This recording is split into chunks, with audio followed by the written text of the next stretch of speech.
The Nobel Peace Prize in 2001 went to the United Nations and its Secretary-General Kofi Annan, the incarnation of the dedicated diplomat. He was born on the 8th of April 1938 into an aristocratic family in Kumasi in what was called the Gold Coast and is now Ghana.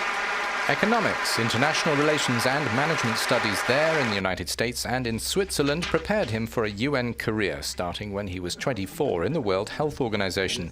Later, he oversaw budgeting, human resources and security. By 1993, he was Assistant Secretary-General for Peacekeeping Operations. His talents and knowledge of the organization, along with fluent English, French and African languages, satisfied key player Washington that here was a suitable replacement to succeed the Egyptian Boutros Ghali and become the 7th Secretary-General in December 1996.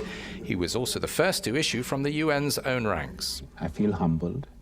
It's a great challenge, which I hope I can do it with the support of all the member states and my colleagues.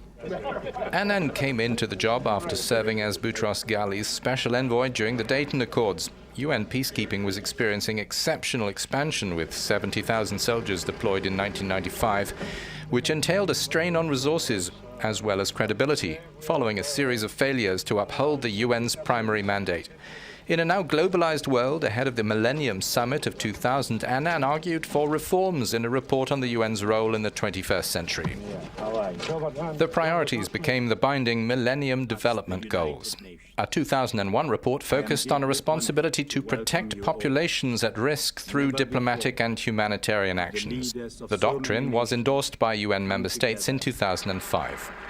Relations with the powerful US were rocky over funding, policy, procedure and principle. Annan said explicitly that the 2003 US-led invasion of Iraq was illegal, not sanctioned by the Security Council and not in line with the founding charter. My concern is that if it were to be adopted, it will set precedents that resulted in a proliferation of the unilateral and lawless use of force, with or without justification.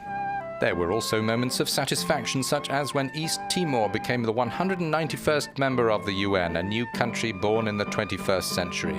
Annan had been closely committed in mediation talks for its independence from Indonesia.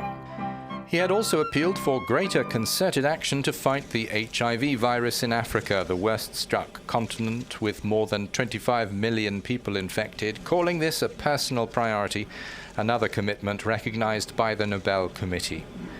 One of the darkest parts of Annan's career remained his failure in 1994 to respond to warnings by Romeo Dallaire in Rwanda, the Canadian general in charge of the under-supported UN peacekeepers there.